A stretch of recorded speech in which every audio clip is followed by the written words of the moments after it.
Primeira pergunta que eu quero te fazer é com relação a essa questão que a gente sempre fica batendo nessa coisa da obsessão por ser magra, né? Ah, as mulheres querem emagrecer, tá todo mundo obcecado por ser magro, o padrão de beleza vai cada vez mais magro. Então, assim, acho que quem não entende muito da abordagem, da nutrição sem dieta, das nutricionistas que trabalham mais a área comportamental, acho que elas pensam assim, qual que é o problema em querer ser magra, entendeu? Então, assim, eu queria que você me falasse um pouquinho sobre isso, assim, se tem problema em querer ser magra, o que está por trás desse mito da magreza, entendeu? Beleza. É, Bom, então é isso, né? A vontade de emagrecer é legítima, já que a gente está numa cultura que sempre priorizou a magreza e a aparência acima de tudo, inclusive acima de saúde. E ao mesmo tempo, nessa cultura, né, as pessoas que estão em corpos maiores são ridicularizadas e discriminadas. Uhum. E aí, quando a gente foca em emagrecimento nessa abordagem, ou em qualquer outra abordagem, a gente reforça, né, todas essas crenças de que perpetuam a cultura da dieta e até o estigma do peso. Então, essas crenças de que para emagrecer é só ter força de vontade, ou que o corpo magro é mais saudável. E aí, como profissionais de saúde, né, que a gente apoia a nossa abordagem em evidências científicas, é importante que a gente mantenha o paciente informado dos riscos associados a essas estratégias de perda de peso não intencionais, Uhum. que é, por exemplo, maiores chances de exageros alimentares ou de desenvolver compulsão, maior risco de efeito sanfona, né? E o efeito sanfona em si está mais associado a maiores riscos cardiovasculares e maior risco também de desenvolvimento de transtornos alimentares e comer transtornado. Mas nesse tratamento, né, dos, com essas novas abordagens sem dieta e não centradas no peso, pode ser que o emagrecimento seja uma consequência natural, Uhum. mas ele não deveria ser o foco, então, por conta de tudo isso. E quando a gente normaliza a relação do paciente com a alimentação, o paciente tende a atingir um peso que é saudável para ele, condizente com o histórico e a rotina dele. A principal dúvida é, algumas dietas restritivas vão fazer você perder peso, entendeu? Então, assim, ué, dieta não funciona? Funciona. Só que a que custo, né? O que que você paga depois, tanto da sua saúde física quanto da sua saúde mental, para você ter perdido aqueles quilos? É o que você falou, efeito sanfona, uma relação ruim com a comida, toda uma série de noias que desencadeiam na cabeça que só vai piorando a tua relação com a comida, né? Existe muito essa associação da magreza com saúde e da obesidade com doença. E aí queria que você falasse um pouco da sua experiência de consultório, porque as pessoas estão confundindo muito a estética com saúde, né? Sim. Dietas, então, elas são insustentáveis, só vai funcionar por algum tempo e alguma hora ela vai deixar de funcionar. Você pode reganhar todo o peso e acontecer todos esses outros prejuízos que a gente já estava falando. Mas em consultório, então, eu atendo muitos casos de pessoas que têm um comer transtornado ou transtornos alimentares, e muitas dos pacientes que chegam para mim têm um histórico de dietas muito restritivas e de manter um peso muito abaixo do que seria saudável para ele. E ficar, por exemplo, para meninas, manter um peso que seria abaixo do que é saudável para ela pode fazer com que elas deixem de menstruar, é, e, e essa amenorreia prolongada pode aumentar os riscos de osteoporose, podem nascer pelos pelo corpo, e é muito difícil convencer. Isso pode acontecer assim para meninas que estão num peso abaixo do seu saudável e natural, é, mas que mesmo no MC pode ser um peso que não seja classificado como abaixo do peso, entende? Aham. E para convencer elas de que esse peso que elas estão não é o peso saudável para elas é muito difícil, né? Porque além do IMC dizer uma coisa, os padrões estéticos também dizem outra. Então fica difícil convencer. E também em consultório é muito comum a gente ver pessoas em corpos maiores, mas que têm um perfil metabólico muito saudável ou que têm hábitos saudáveis, rotina saudável.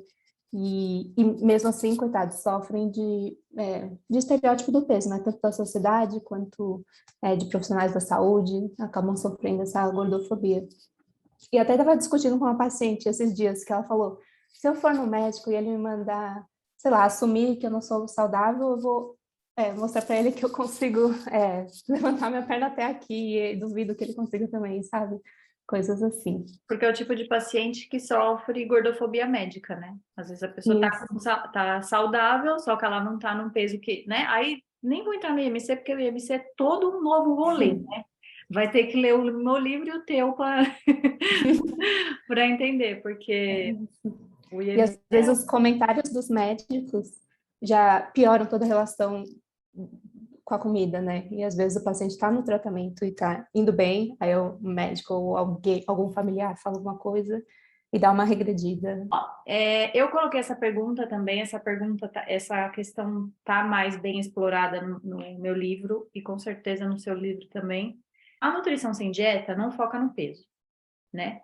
Só que o peso, para a gente, é uma coisa universalmente conhecida e popular, porque você vai na farmácia e você se pesa, né? Aí você fala, engordei 2 quilos, eu preciso emagrecer. Eu emagreci 5 quilos, gente, o que aconteceu? Tô doente. Então, o peso vira um parâmetro que todo mundo acessa e todo mundo acredita nele, É. né? Acredito assim, ele não é que ele não é importante, mas tem outros parâmetros de saúde que são tão importantes ou mais importantes que o peso. E aí eu queria que você falasse um pouquinho sobre isso, dessa nutrição não centralizada no peso. Tá. Tem outros parâmetros, por exemplo, exames em geral, então exames de sangue, até, por exemplo, nível de atividade física, hábitos alimentares, já são indicativos de saúde. Também tem aquelas coisas, densitometria óssea, nível de estresse, horas de sono, então tudo isso disfunções hormonais, tudo isso impacta a saúde e o peso como um todo, né? Então, às vezes a gente brinca, às vezes só de viver no Brasil a pessoa já é muito estressada e isso pode impactar o peso da saúde. E Insalubre. acaba impactando. E aí também tem outros indicativos físicos, sei lá, se a pessoa tem muita restrição na alimentação, pode ser que o cabelo fique mais fino, mais quebradiço, tem anemia, né? Mas problemas gastrointestinais também é muito associado com esse comer transtornado, falta de energia, irritabilidade. Tudo isso já podem ser indicativos, né, de que alguma coisa não está indo bem. Então é isso, talvez observar pele, cabelo, é, coisas que ela consegue ver na aparência, entendeu? Isso, unhas quebradiças, palidez, Uhum. anemia. E só que também existe outros fatores, vou abrir um parênteses, não sei Tá. se aplica essa pergunta, mas que, por exemplo, no consultório eu já vi isso, tem um paciente, por exemplo, que se alimenta muito bem, faz exercícios normais, assim, sem ser de mais, sem ser de menos, só que às vezes acaba tendo colesterol alto por questões genéticas, sabe, que é uma coisa de família, ou até o estresse pode causar esse colesterol alto, que não tem nada a ver com alimentação e exercício, que às vezes pode não ter nada a ver com alimentação e exercício, então existe várias dessas coisas, né? E a medicina tem mania de atribuir toda a culpa a qualquer problema de saúde ao próprio indivíduo, E né? ao peso, né? Porque às vezes E não tem ao nada a ver com peso. peso. Só que pode ser coisas que o indivíduo não consegue controlar, então pode ser disfunções hormonais, o sono, o estresse, Sim, genética, então isso também tem que ser muito levado em complexo, conta. né? Por isso que eu acho que a gente erra, né, em ficar olhando só para o peso, porque às vezes a gente pode estar não olhando para outras coisas importantes, né? É verdade. Tem aquele mito, né, de que para emagrecer a gente só precisa fechar a boca e malhar. E não é bem assim, né? Então eu queria assim saber, porque ao mesmo tempo, né, nessa mesma pergunta já vem uma segunda pergunta, que é: isso funciona, né? De certa forma, para a saúde de um modo geral, isso é uma coisa boa. Você se alimentar bem, não digo fechar a boca, porque sou contra fechar a boca, mas se alimentar de forma equilibrada e ter atividade física, você não ser sedentário. Isso é bom para a saúde. Mas Sim. as pessoas acham que essa é a fórmula para o emagrecimento certeiro. Então, tem que diminuir o ganho calórico e gastar ainda mais caloria na academia. Então, como você falou, alimentação e exercícios regulares são muito importantes para a manutenção de um peso estável e condizente com o histórico e a rotina da pessoa. É, mas tem isso, né? Esse mito de fechar a boca e aumentar os exercícios. É, como é esse fechar a boca, né? É uma dieta muito restritiva que pode fazer com que o corpo ache que a pessoa está ali. O corpo não vai saber que a pessoa está fechando a boca porque ela quer emagrecer, ele acha que ela está ali numa situação de perigo, numa escassez. Então, ele pode fazer diversas adaptações que vão contra, né, o objetivo inicial de fechar a boca, que é o emagrecimento. Então, ele pode diminuir o metabolismo, tudo para garantir que a pessoa vá ter a energia necessária. Então, diminuir o metabolismo, aumenta os hormônios de fome, diminui os da saciedade. Então, ou seja, o próprio corpo vai se adaptando contra a dieta. Então, já não seria uma coisa tão interessante aí fechar a boca radicalmente. Mas aí também, além disso, como a gente estava falando, outros fatores também podem impactar o peso. Isso, então não é só culpa do paciente, não devia ser atribuído só ao indivíduo. Então, tem muitas outras coisas que impactam. Mesmo porque se fosse assim, né, era todo mundo só comer igual e fazer a mesma dieta, e fazer os mesmos exercícios físicos na mesma quantidade, todo mundo ia ter o corpo igual, e não é o que acontece. Tem muita gente que tem essa reclamação, mas eu como direitinho, mas eu vou para academia e não consigo perder peso. Quando ela está em harmonia com a alimentação e com exercício constante e regular, a pessoa vai conhecer o corpo, sabe? Porque ela já vai estar em sintonia com os sinais internos, com tudo isso. Eu pediria para talvez ela investigar mais, né? Investigar essas questões hormonais, o estresse, se algum medicamento tem algum impacto no peso, porque é isso, se ela está se alimentando com hábitos saudáveis e está fazendo exercícios regulares, o, a tendência é que o peso se mantenha estável e não fique nessa loucura. Geralmente a oscilação está muito associada a isso, né? De viver de dieta. Então, Você acha que as pessoas, de um modo geral, estão mais conscientes sobre esse tipo de abordagem de nutrição comportamental? As pessoas estão aceitando mais essa abordagem ou elas têm muito medo ainda?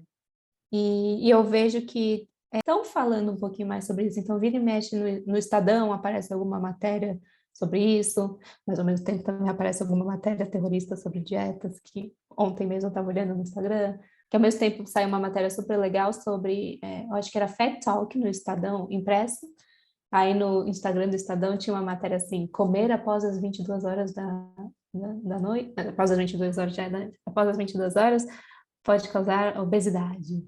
E aí você vai ler o estudo, um estudo com 16 pessoas, ou seja, um baixíssimo nível de evidência. Então, a gente tem que ser muito cético no que a gente lê. E aí, os veículos põem, né? Estudo de Harvard. Então, para dar credibilidade, né? Você fala, uau, Mesmo assim, Harvard! mas mesmo assim, a gente tem que Esse ser tá cético. certo, esse não tá errado. Aí você vai ver 16 pessoas. 16 pessoas no estudo. E vale mais do que um like para você. Porque o like, eu coloco o like como aprovação alheia, né? A gente sempre esperando a aprovação do outro. O que você acha que é mais importante do que isso, especialmente no que diz respeito a corpo, a imagem, a alimentação, a peso, essas coisas? E você acha que para sua saúde mental vale mais do que a aprovação dos outros? Essa pergunta é muito filosófica. É filosófica. Por exemplo, em termos profissionais, saber se eu pude de alguma forma, ou através dos posts, das consultas do meu livro,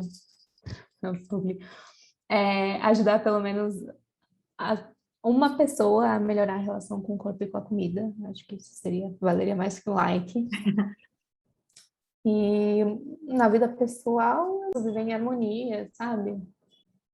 Que é isso, né? O sucesso é relativo entre as pessoas. Então, para mim, sucesso é poder ter um horário flexível, que eu consiga passar tempo com a minha avó, sabe, com a minha família. E para outras pessoas, não. A ideia de sucesso pode ser um cargo numa empresa que o dia inteiro, né? Das 8 às 5, não sei qual é o horário. Olha que sortuda.